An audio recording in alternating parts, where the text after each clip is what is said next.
राधे राधे दोस्तों, जय श्री कृष्ण जय श्री राम। दोस्तों आप सभी कैसे हो? मेरे ब्लॉग में आपका स्वागत है। देखिए दोस्तों, हम आए हैं मंदिर भोले बाबा के दर्शन करने। ये मेरे घर के पास में ही मंदिर है भोले बाबा का, शिव मंदिर। मंदिर में रोज आती हूँ मैं भोले बाबा के दर्शन करने। भोले बाबा को जल हमने चढ़ा दिया है। अब थोड़ा सा बैठ जाते हैं भोले बाबा के पास। थोड़ी सी देर के लिए भगवान के पास ज़रूर बैठना चाहिए, ताकि अपने मन की बात भगवान से हम कह सकें।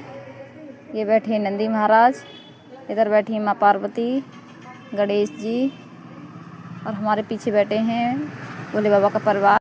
भोले बाबा के दर्शन हमने कर लिए हैं। ठाकुर जी के लिए लेके आई थी बंसी ठाकुर जी की, क्योंकि बहुत दिन से सोच रही थी बंसी लाने के लिए। ठाकुर जी के लिए बंसी लेके आऊँ, पर आज लेके आई हूँ मैं। ये ठाकुर जी को बंसी पसंद है, बांस की बंसी लेके आई हूँ। चांदी की नहीं लेके आई, चांदी बहुत महंगी हो रही है, इसलिए चांदी की फिर कभी लेके आऊँगी। ठाकुर जी के चरणों में चढ़ा देते हैं बंसी को। लो ठाकुर जी, बंसी कैसी लगी बताइए आप। ठाकुर जी को बंसी हमने दे दी है। अब कर लेते हैं घाटू श्याम के दर्शन। ये हारे के सहारे हैं घाटू श्याम। बताते हैं ऐसा, जो इनके शरण में जो आते हैं इनके काम बन जाते हैं को अच्छे से। फिर देते हैं ठाकुर जी के लिए भोग। एकादशी में क्योंकि एक ही टाइम ही खाते हैं, शाम को हम अन्न नहीं खाते, फल ही खाते हैं, या तो कभी आलू, ऐसी चीज़ देती हूँ ठाकुर जी के लिए। चलिए अब लगाते हैं ठाकुर जी के लिए भोग अंगूर का, क्योंकि आज मैंने भोग तो बनाया था, तो पर ठाकुर जी के लिए रोटी सब्जी का भोग नहीं दूंगी, क्योंकि आज है एक। कुछ लोग ऐसा बताते हैं चाय नहीं देनी चाहिए, पर मैं दे देती हूँ। जो हम खाते हैं वो हम अपने ठाकुर जी को खिलाते हैं। चलिए पूजा हमने कर दी है। अब डुग्गू को पूछते हैं कि डुग्गू ने खाना खाया कि नहीं खाया, क्योंकि हम खाना देके गए थे, मंदिर गए थे जब।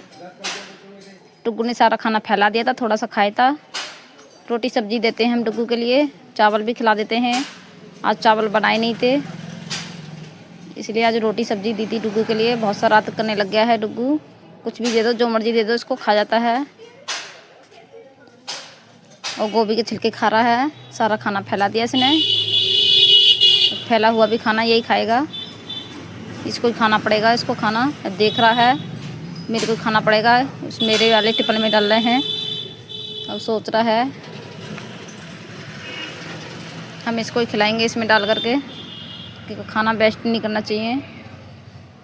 कि ये बच्चा है, इसको पता नहीं है अभी, बहुत शरारत करता है,